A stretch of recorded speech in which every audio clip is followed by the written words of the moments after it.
My gift for my 30th birthday was finding out that she's cheating on me. Well, today is my 30th birthday, guys. I caught my wife of 4 years cheating on me. We have known each other 8 years total, and she is 2 years younger than me. All I can say right now is just wow. Just wow. I absolutely did not expect the last 2 days to be the way they have been. Currently, I am trying to process what's going on, and then need advice on what to do moving forward. So for the background story, currently, we are living with my in-laws in a much smaller state than my own. I became unemployed 2 years ago, and was not able to get back into the workforce doing what I was doing, because my lack of experience was competing against the guys who were laid off by Microsoft doing the same thing, but with 25 years of exp. So we sold our house, moved all of our stuff into a storage, and here we are. It's been a month now, and for the last 2 weeks or so, I have been suspicious of my wife. Small details like location on her iPhone has randomly been off the last 2 weeks. 2 days ago, she wanted to have a talk with me about no longer having feelings for me, and that our whole marriage was a sham. I told her that we should consider marriage therapy, and she was angry that I haven't tried to do it before, which she is right, but I have mad mistakes too. 2 years ago, I was emotionally cheating. I was messaging women here on Reddit sending them nudes just to hear that I was still desirable, because she didn't and still doesn't want to have sex with me. Both out parents know about this and helped us get back together. I was a shitty person and I did it because I thought that it had something to do with my weight gain. She only wants to have sex once every 6 months,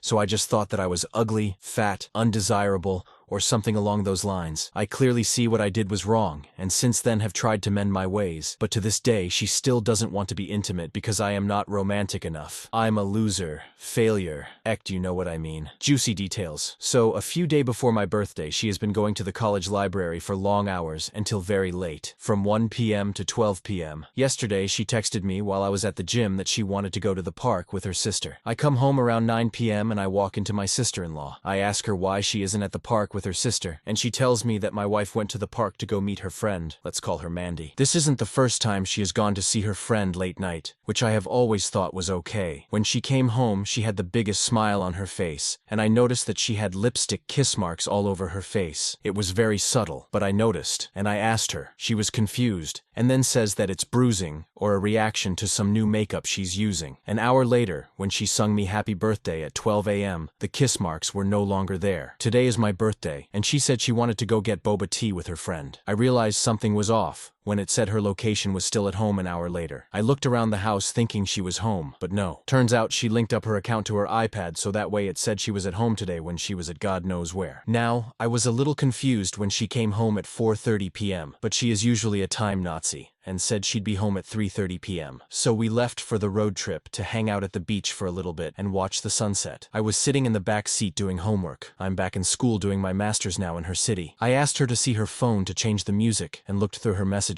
I found a deleted thread between wife and Mandy. It was just where to meet up, but as I kept scrolling, I realized that this is not Mandy and a guy named Mike. I check her contacts, and she has 2 Mandys in her phone. In the conversation, Mike is professing his love, and she was saying something about how she regrets being married, and she can't believe she's in love with someone even though she is married. I also read something about her wanting to lick him everywhere. After that, I deleted the messages again and gave her back the phone as she was looking back and acting suspicious. Now I moved all my stuff here. I'm going to college here, and was able to get in-state tuition. If I move back, I might miss my future opportunities in research, or wow, my professors to eventually become a PhD student. Well, I'm just here to get some advice from y'all and just see what I should do. I also don't want to pack up all my stuff this second as I have exams next week, lol. Also, my heart feels so bad for my brother-in-law, who I am very close to, as well as my SIL, MIL, FIL, and grandparents-in-laws. Honestly, I feel really close to her family, but I also don't want to put her on blast and tell them I am divorcing her because she is physically cheating on me. I do also want to keep my relationship with them. We also have shared bank accounts, and just yesterday, she got into a fight with me about paying her credit card bill when she has twice as much as I do. Any advice? Or just kind words because it still is my birthday. Edit. Also, I forgot to add on that she came home today after the boba tea with kiss marks on her face again. I did not say a word about it today. Also, I wrote this all amidst the 2 projects I have due today. I am working on that right now and will start replying once I am done, after midnight. As a great scholar once said, it's a evil world we live in, but hey, I'ma keep living and loving life. Second edit. I get that some of you are saying that I deserve this because I cheated too. But is that what you tell your child if they were hurt by another kid at school? Life is not as simple as it seems. It's not easy being in a marriage where your SO doesn't want to cuddle because skin-to-skin contact makes them feel uncomfortable. Yeah, I understand the cheating in the first place makes me a shitty person, but my understanding was that the wife and I made amends. I get that I dug my own grave in many ways, but I made this post here for advice on what to do moving forwards, as well as just to hear some kind words from people. In some ways, maybe this was a good gift. Thank you to all that have left me with advice and kind messages. I'm going to eat now because I've been so distraught that I haven't been able to eat all day. Also, I finished both my projects in time. Yay.